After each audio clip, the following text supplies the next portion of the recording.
The One Year Bible, the Living Bible Paraphrased, January 24th. One day, not long after this, word came to Joseph that his father was failing rapidly. So, taking with him his two sons, Manasseh and Ephraim, he went to visit him. When Jacob heard that Joseph had arrived, he gathered his strength and sat up in the bed to greet him, and said to him, God Almighty appeared to me at Luz in the land of Canaan and blessed me, and said to me, I will make you a great nation, and I will give this land of Canaan to you and your children's children for an everlasting possession. Now, as to these two sons of yours, Ephraim and Manasseh, born here in the land of Egypt before I arrived, I am adopting them as my own, and they will inherit from me just as Reuben and Simeon will. But any other children born to you shall be your own, and shall inherit Ephraim's and Manasseh's portion from you. For your mother Rachel died after only 2 children, when I came from Paddan Aram, just as we were a short distance from Ephrath, and I buried her beside the road to Bethlehem. Then Israel looked over at the 2 boys. Are these the ones? He asked. Yes, Joseph told him. These are my sons whom God has given to me here in Egypt. And Israel said, Bring them over to me, and I will bless them. Israel was half blind with age, so that he could hardly see. So Joseph brought the boys close to him, and he kissed and embraced them. And Israel said to Joseph, I never thought that I would see you again, but now God has let me see your children too. Joseph took the boys by the hand, bowed deeply to him, and led the boys to their grandfather's knees. Ephraim at Israel's left hand and Manasseh at his right. But Israel crossed his arms as he stretched them out to lay his hands upon the boys' heads, so that his right hand was upon the head of Ephraim, the younger boy, and his left hand was upon the head of Manasseh, the older. He did this purposely. Then he blessed Joseph with this blessing. May God, the God of my fathers Abraham and Isaac, the God who has shepherded me all my life, wonderfully bless these boys. He is the angel who has kept me from all harm. May these boys be an honor to my name and to the names of my fathers, Abraham and Isaac, and may they become a mighty nation. But Joseph was upset and displeased when he saw that his father had laid his right hand on Ephraim's head, so he lifted it to place it on Manasseh's head instead. No, father, he said, you've got your right hand on the wrong head. This one over here is the older. Put your right hand on him. But his father refused. I know what I'm doing, my son, he said. Manasseh too shall become a great nation, but his younger brother shall become even greater. So Jacob blessed the boys that day with his blessing. May the people of Israel bless each other by saying, God make you as prosperous as Ephraim and Manasseh. Note that he put Ephraim before Manasseh. Then Israel said to Joseph, I am about to die, but God will be with you and will bring you again to Canaan, the land of your fathers. And I have given the choice land of Shechem to you instead of to your brothers, as your portion of that land which I took from the Amorites with my sword and with my bow. Then Jacob called together all his sons and said, Gather around me, and I will tell you what is going to happen to you in the days to come. Listen to me, O sons of Jacob. Listen to Israel your father. Reuben, you are my oldest son, the child of my vigorous youth. You are the head of the list in rank and in honor. But you are unruly as wild waves of the sea, and you shall be first no longer. I am demoting you, for you slept with one of my wives, and thus dishonored me. Simeon and Levi are 2 of a kind. They are men of violence and injustice. O my soul, stay away from them. May I never be a party to their wicked plans, for in their anger they murdered a man and maimed oxen just for fun. Cursed be their anger, for it is fierce and cruel. Therefore I will scatter their descendants throughout Israel. Judah, your brothers shall praise you. You shall destroy your enemies. Your father's sons shall bow before you. Judah is Judah is a young lion that has finished eating his prey. He has settled down as a lion. Who will dare to rise him? The scepter shall not depart from Judah until Shiloh comes, whom all people shall obey. He has chained his steed to the choicest vine, and washed his clothes in wine. His eyes are darker than wine, and his teeth are whiter than milk. Zebulun shall dwell on the shores of the sea, and shall be in harbor for ships, with his brothers extending to Sidon. Issachar is a strong beast of burden, resting among the saddlebags. When he saw how good the countryside was, how pleasant the land, he willingly bent his shoulder to the task, and served his masters with vigor. Dan shall govern his people like any other tribe in Israel. He shall be a serpent in the path that bites the horse's heels, so that the rider falls off. I trust in your salvation, Lord.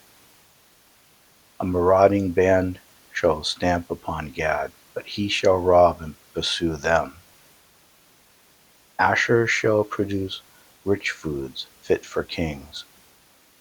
Naphtali is a deer let loose, producing lovely fawns.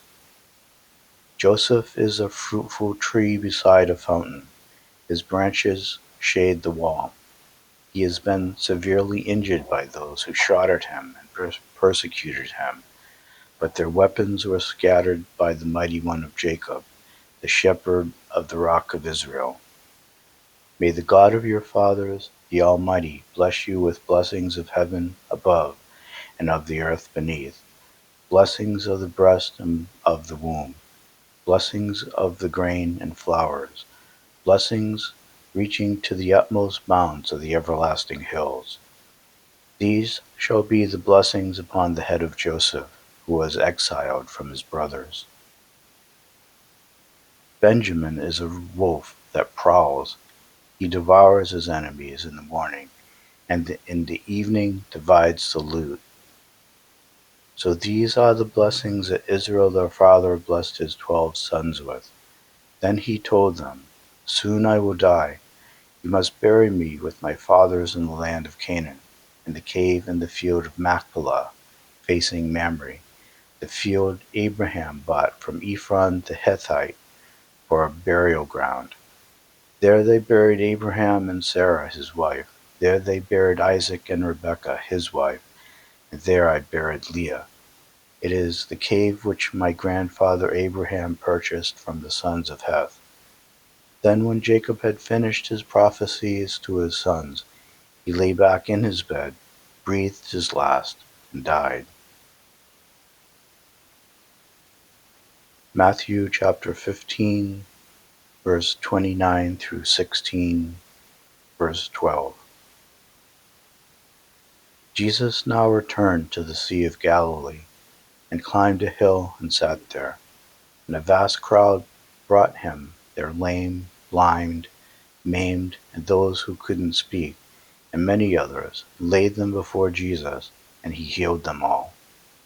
What a spectacle it was! Those who hadn't been able to say a word before were talking excitedly, and those with missing arms and legs had new ones. The crippled were walking and jumping around, and those who had been blind were gazing about them. The crowds just marveled and praised the God of Israel. Then Jesus called his disciples to him and said, I pity these people. They've been here with me for 3 days now, and have nothing left to eat. I don't want to send them away hungry, or they will faint along the road. The disciples replied, And where would we get enough here in the desert for all this mob to eat? Jesus asked them, "How much food do you have?" They replied, "7 loaves of bread and a few small fish." Then Jesus told all of the people to sit down on the ground. And he took the 7 loaves and the fish, and gave thanks to God for them, and divided them into pieces, and gave them to the disciples, who presented them to the crowd. And everyone ate until full, 4,000 men besides the women and children. And afterwards, when the scraps were picked up, there were 7 baskets left over. Then Jesus sent the people home, and got into the boat, and crossed to Madigan. One day the Pharisees and Sadducees came to test Jesus' claim of being the Messiah by asking him to show them some great demonstrations in the skies. He replied, "You are good at reading the weather signs of the skies. Red sky tonight means fair weather tomorrow. Red sky in the morning means foul weather all day. But you can't read the obvious signs of the times. This evil, unbelieving nation is asking for some strange sign in the heavens, but no further proof will be given except the miracle that happened to Jonah." Then Jesus walked out on them. Arriving across the lake, the disciples discovered they had forgotten to bring food. "Watch out," Jesus warned them. "Beware of the yeast of the Pharisees and Sadducees."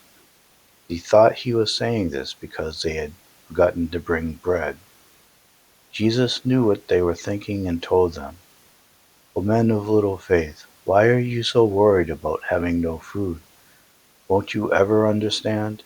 Don't you remember all the 5,000 I fed with 5 loaves, and the baskets full left over? Don't you remember the 4,000 I fed, and all that was left? How could you even think I was talking about food? But again I say, beware of the yeast of the Pharisees and Sadducees." Then at last they understood that by yeast he meant the wrong teaching of the Pharisees and Sadducees. Psalm 20, verses 1 through 9. In your day of trouble may the Lord be with you. May the God of Jacob keep you from all harm. May he send you aid from his sanctuary in Zion. May he remember with pleasure the gifts you have given him, your sacrifices and burnt offerings.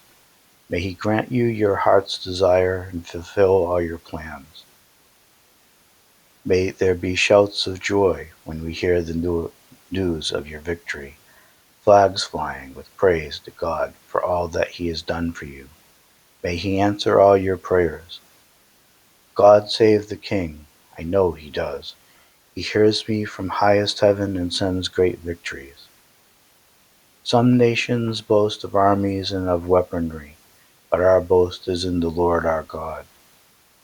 Those nations will collapse and perish.